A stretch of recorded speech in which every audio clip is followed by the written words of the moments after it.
Hallo, heute wollen wir ein bisschen über Schulerdings lernen. Was sind Schulerdinge? Schulerdinge sind die Artikel, wo man muss hören, für zu der Schule gehen und lernen. Dann wollen wir mal anfangen. Was ist das Erste, wo wir hören müssen, für in die Schule gehen? Das Erste ist eine Schultasche. Dann wollen wir mal eine Schultasche euch zeigen. Das ist eine Typ Schultasche.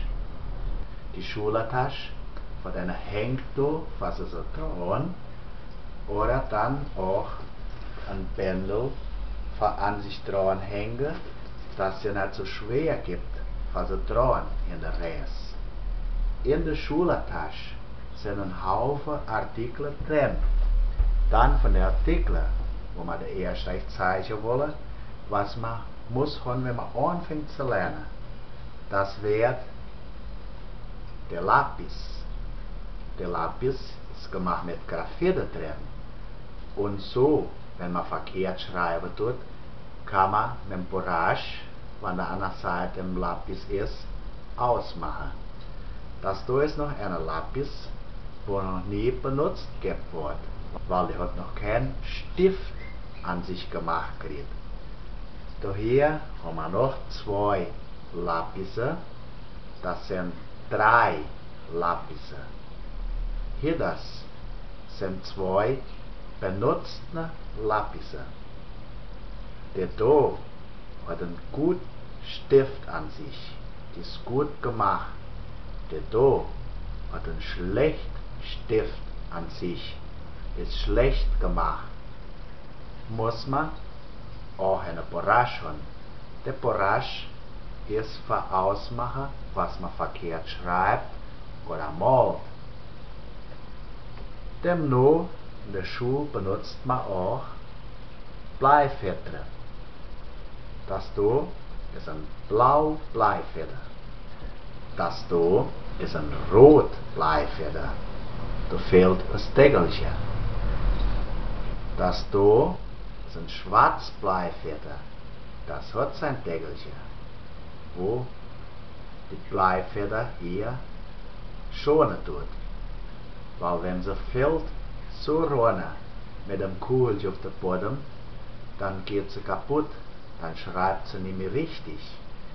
Das da, das sind 3 Bleifeder. Ein blau, ein rot und ein schwarz. Und was man dabei noch nehmen tut, ist ein Meterstück oder ein Regua. Das da ist ein Meterstück von 20 cm. Haben wir noch ein anderes Meterstück oder ein anderes Regua mit 30 cm. Das da sind 2 Meterstücke, ein von 20 cm und ein von 30 cm. Oder das sind 2 Reguas. Für drauf zu schreiben, muss man dann die Hefte haben. Das da ist ein Heft. Das sind die Blätter, wo schon vollgeschrieben sind. Das da ist ein anderes Heft. Wird aus ein Blätter vollgeschrieben.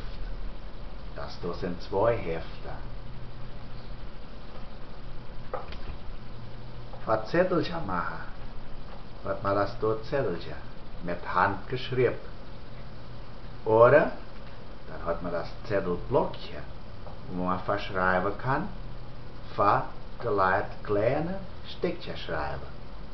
Oder der Kollege oder der Lehrerin ein Billettchen schreiben. Das da ist ein handgeschriebenes Blatt, geschrieben mit Hand.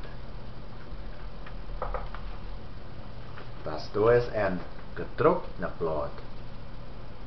Und wenn man es rumhält, das ist ein sauber Blatt, ist nichts drauf geschrieben. Hier das da ist ein gemaltes Blatt, ganz farbig gemalt gibt. Mit einem Haufen Figuren, da ist ein Männchen, da ist ein Herzchen und so weiter. Da ist ein Blümchen, ganz schön farbig gemalt. Für das Lernen in der Schule, da muss man auch die Schulbücher haben. Was sind Schulbücher? Das sind die Bücher, wo Portugiesisch lernen und wo alles drin steht, wo man haben muss, für das Portugiesisch richtig lernen. Oder dann ein anderes Buch, wo von Biologie ist. Und das Biologiebuch tut alles vom Leben zeigen, was im Körper ist, was in der Natur ist und so weiter. Das da sind 2 Schulbücher, wo man benutzt für das Lernen in der Schule. Und für den Zeitvertreib muss man auch Bücher lesen. Das da ist ein Buch für das Lesen. Das ist das Buch, wo heißt Der Berg mit den singenden Winde. Das da ist noch ein Buch, wo heißt Der Rote und der Schwarze. Das da sind 2 Bücher, wo man lesen kann. So, da haben wir heute ein bisschen gesehen, was in der Schule benutzt gibt. Hat noch der Lehrer gefehlt, den haben wir nicht gefunden. Aber da werde ich gerne vorstellen, wer der Lehrer sein kann. Und so danke ich, dass ihr mit mir mitgehen seid und wollen wir mit der Zeit noch mehr Dings zeigen. Bis bald.